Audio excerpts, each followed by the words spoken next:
யூபிக்ஸ் நேயர்கள் அனைவருக்கும் நெஞ்சார்ந்த வணக்கம்.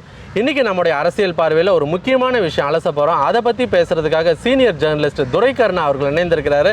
வணக்கம் சார். வணக்கம் சகோதரா. நல்லா இருக்கீங்களா? நலமா இருக்கேன். ஒரு சின்ன பிரேக் வந்துருச்சு. நல்லா இருக்கேன். இப்போ நாடாளுமன்ற தேர்தல் இறுதி கட்டத்தை நெருங்கி இருக்கு.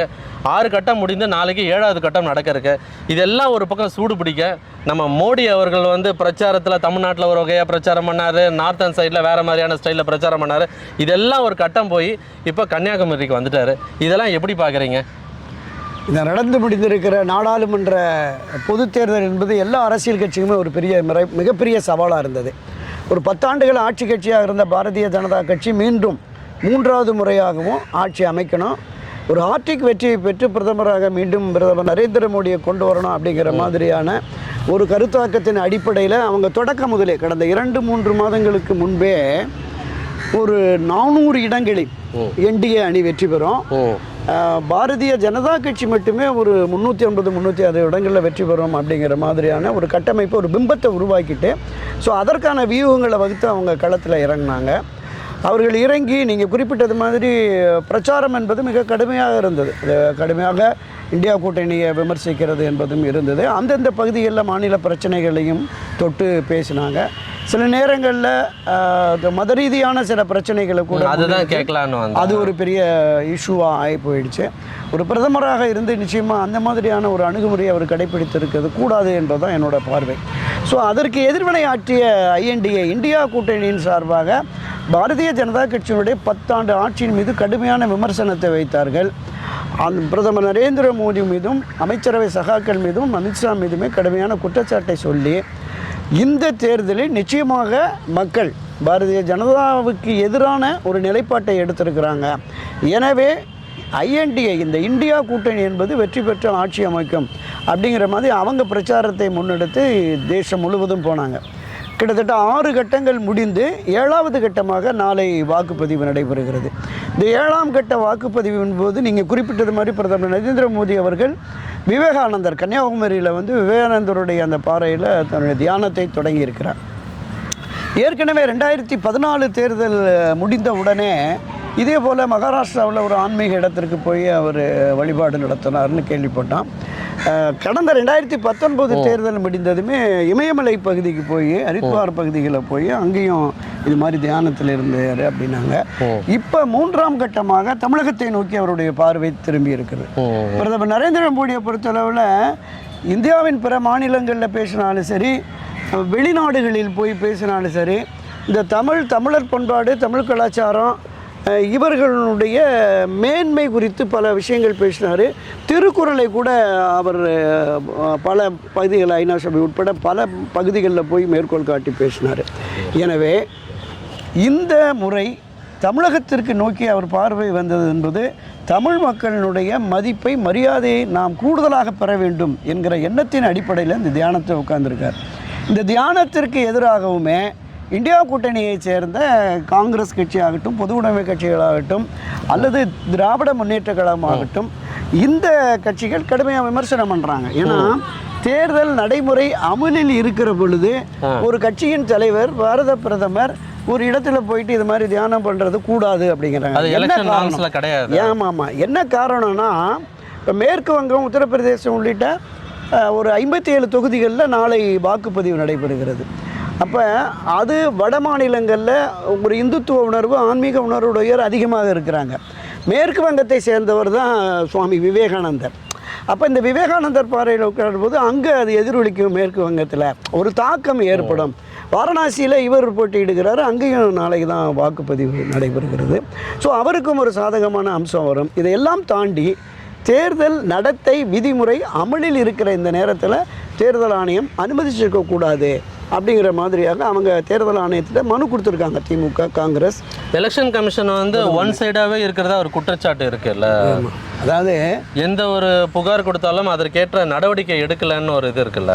இல்லை, இந்த தேர்தல் வாக்குப்பதிவு முடிந்தவுடனே அந்த வாக்குப்பதிவு எத்தனை சதவீதம் என்பதை வெளியிடுவதில் தாமதம் ஏற்பட்டது. பல பகுதிகளில் 3% 7% வரைக்கும் மாறுதல் இருந்தது. முதலில் அறிவிக்கப்பட்டதற்கும்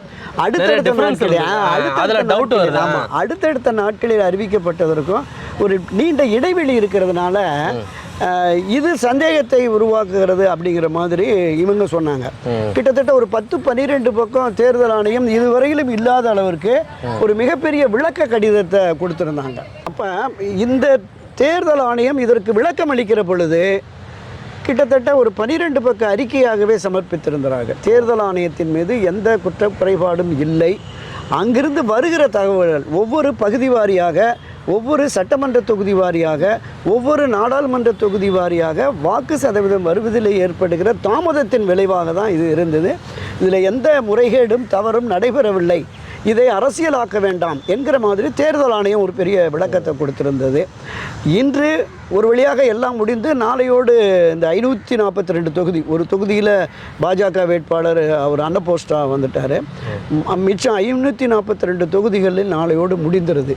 ஜூன் 4ஆம் தேதி இந்த வாக்குப்பதிவு முடிந்த உடனே தான் மீண்டும் 3வது முறையாக பாஜக ஆட்சி அமைக்கப் போகிறதா, அல்லது மாறுதலை விரும்புகிற மக்கள் இந்தியா கூட்டணிக்கு வாக்களித்து இந்தியா கூட்டணி சார்பில் ஒரு பிரதமரை தேர்ந்தெடுக்க போகிறார்களா அப்படிங்கிறது நமக்கு ஜூன் 4ஆம் தேதி தான் தெரிய வரும். இப்போ நீங்கள் சொல்கிற மாதிரி இந்திய கூட்டணி மேலே இருக்கிற ஒரு பொதுவான குற்றச்சாட்டு தானே இப்போ மக்கள் எப்பவுமே ஒரு அமைதியான ரிசல்ட்டை கொடுப்பாங்க 3வது முறை. ஆனால் இருந்தாலும் இங்கே இருக்கிற ஜேர்னலிஸ்ட்டும் சரி, ஆல் ஓவராக மக்கள் மனநிலை மோடிக்கு தான் இருக்குது, மோடி தான் வருவார் அப்படின்னு சொல்கிற நேரத்தில் இப்போ ராகுல் காந்தி வருவாருன்னு சொன்னாலும் இந்த கூட்டணிக்குள்ளேயே யார் பிரதமர்னு அறிவிக்கிறதுல ஆரம்பத்துலேருந்து ஏற்கனவே அமித்ஷாவும் கிண்டல் பண்ணியிருக்கிறாரு, வாரத்துக்கு ஒரு பிரதமரா இல்லை 6 பிரதமர் வருவாரா, இதெல்லாம் எப்படி பார்க்குறீங்க? ஏன்னா மம்தா பானர்ஜியோட ஸ்டாண்டர்ட் ஒவ்வொரு எலெக்ஷன்லேயும் தானும் ஒரு பிரைம் மினிஸ்டர் ஆகணுன்ற ஆசை உள் மனசில் அவங்களுக்கு இருக்குல்ல. இப்போ நீங்கள் குறிப்பிட்டது மாதிரி இந்தியா கூட்டணியில் இடம்பெற்றிருக்கிற இந்த 28 அரசியல் கட்சிகள், இந்த 28 அரசியல் கட்சியில் பிரதான கட்சிகளாக இருக்கிற திராவிட முன்னேற்ற கழகம், மம்தாஜியினுடைய திரிணாமுல் காங்கிரஸ், ஆம் ஆத்மி கட்சியினுடைய அரவிந்த் கெஜ்ரிவால், இப்படிப்பட்ட தலைவர்கள் அவர்களுக்குமே இந்த முறை மத்தியில் இந்தியா கூட்டணி ஆட்சி அமைந்தால் மிக முக்கிய இலாக்காக்களை பெற வேண்டும், முடிந்தால் பிரதமர் வேட்பாளராக கூட தங்களை முன்னிறுத்தலாம் என்கிற பார்வை இருக்கிறது, எந்த மாற்று கருத்தும் இல்லை. இந்த இந்தியா கூட்டணியில் இருக்கிற கட்சிகளுக்கு இடையே கூட கருத்து மாறுபாடுகள் இருக்குது. நீங்கள் கருத்து ஒற்றுமை இல்லாத நிலை இருக்கிறது. இப்போ மேற்கு வங்கத்தில் காங்கிரஸுக்கு எதிரான நிலைப்பாடு, இந்த பக்கம் கேரளாவில் பார்த்தீங்கன்னா காங்கிரஸுக்கு எதிரான நிலைப்பாடு, இந்த பக்கம் பஞ்சாபில் பார்த்தீங்கன்னா காங்கிரஸுக்கு எதிரான நிலைப்பாடு. அதே கூட்டணி கட்சியில் பயணிக்கிறவர்களுக்கு இடையே ஒரு ஒற்றுமை இல்லை.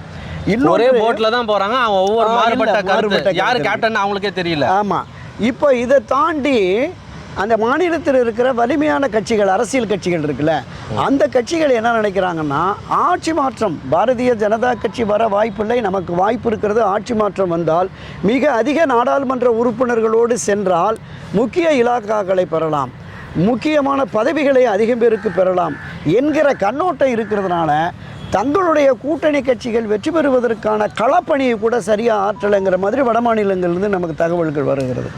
அதே மாதிரி தொடக்கத்தில் இந்த தேர்தல் அறிவிப்பு வந்த உடனே 14 கருத்து கணிப்பு நிறுவனங்கள், அதில் 12 நிறுவனம் மீண்டும் பாஜக ஆட்சி அமைக்க தான் வாய்ப்பு அப்படின்னாங்க.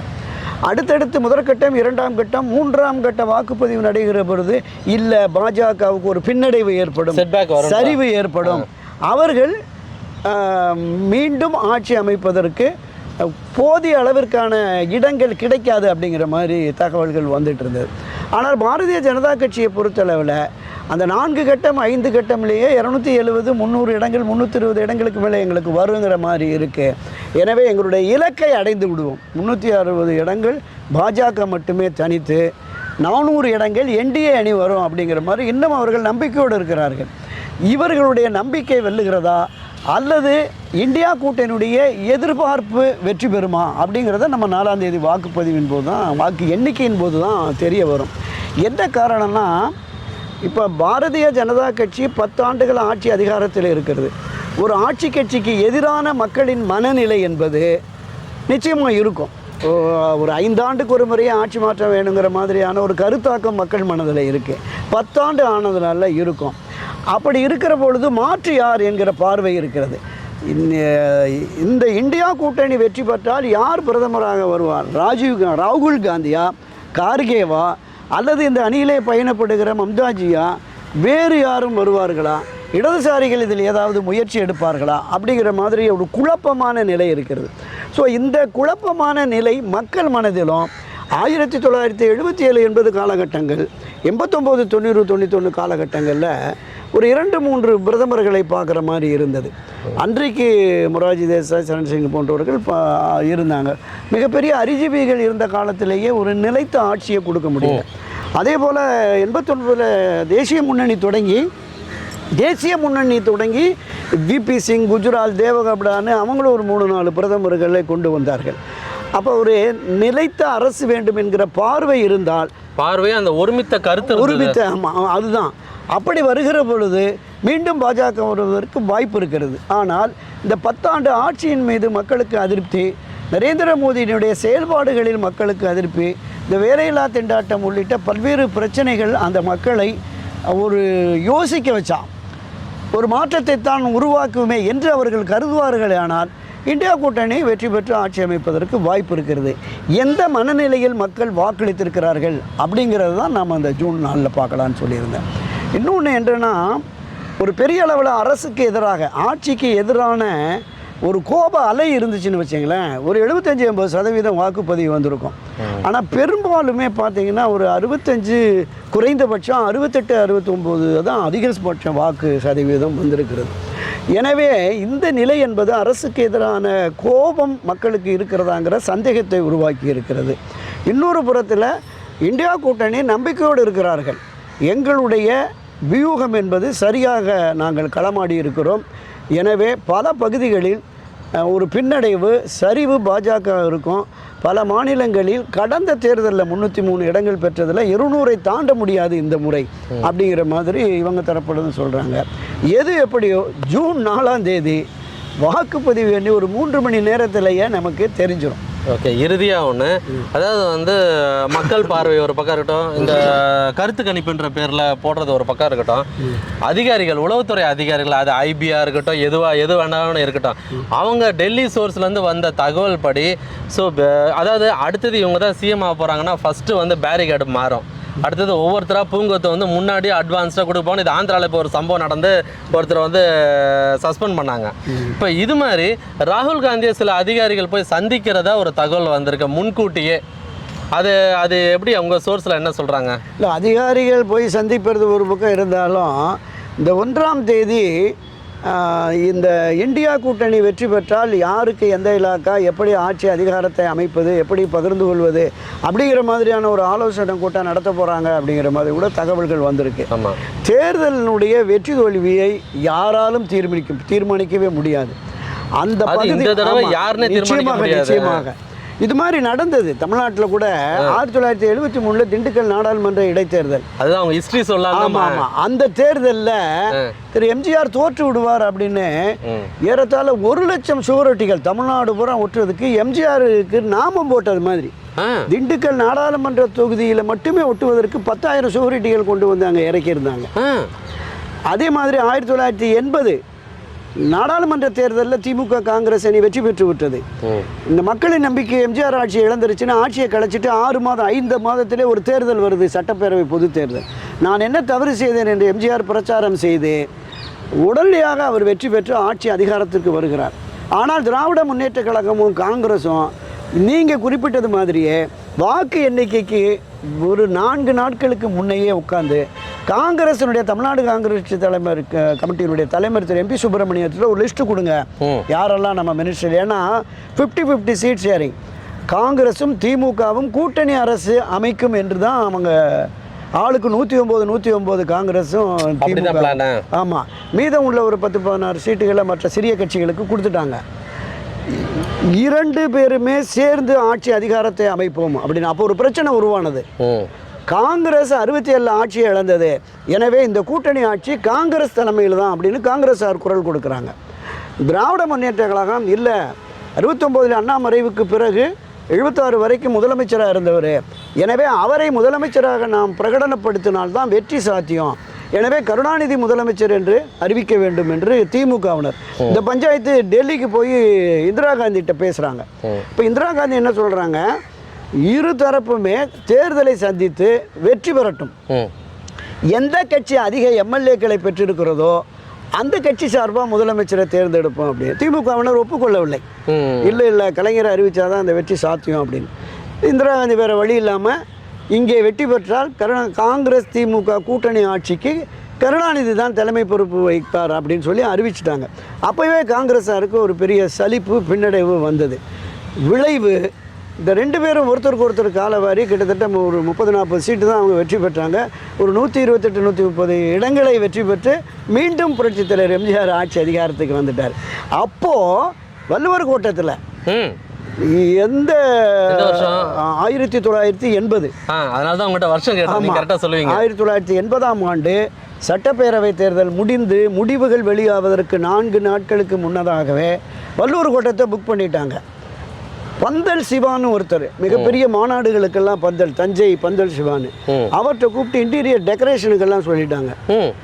காங்கிரஸ் தரப்பில் யாரெல்லாம் அமைச்சராக வரணும் பட்டியல் கொடுங்க, அவங்க பட்டியலை நாங்கள் டெல்லிக்கு அனுப்பிடுறோம், ஒப்புதல் வந்தோடனே கொடுக்குறோம் அப்படின்ட்டாங்க. திமுக சார்பாக யாரெல்லாம் அமைச்சர்களை போடணுங்கிற மாதிரி எல்லாம் முடிவெடுத்து அந்த விழாவை நடத்துவதற்கு தயாரான நிலையில்தான் அடுத்த 4 நாட்களில் ரிசல்ட்டு வந்து காங்கிரஸ் திமுக படுதோல்வியை சந்தித்து புரட்சித் தலைவர் எம்ஜிஆர் மீண்டும் முதலமைச்சராக வந்தார். ஏன்னா இந்த சூழல் என்பது அப்போ இருந்தே இருக்குது. அது எம்ஜிஆர் ஃபார்முலா. ஆமாம், இப்போ இந்தியா கூட்டணியில் யார் ஃபார்முலா? ஆமாம், நிச்சயம் வெற்றி பெறுவோம் என்று கருதி இவர்கள் இப்போ இந்த முன்னோட்டத்தை பார்க்குறாங்க.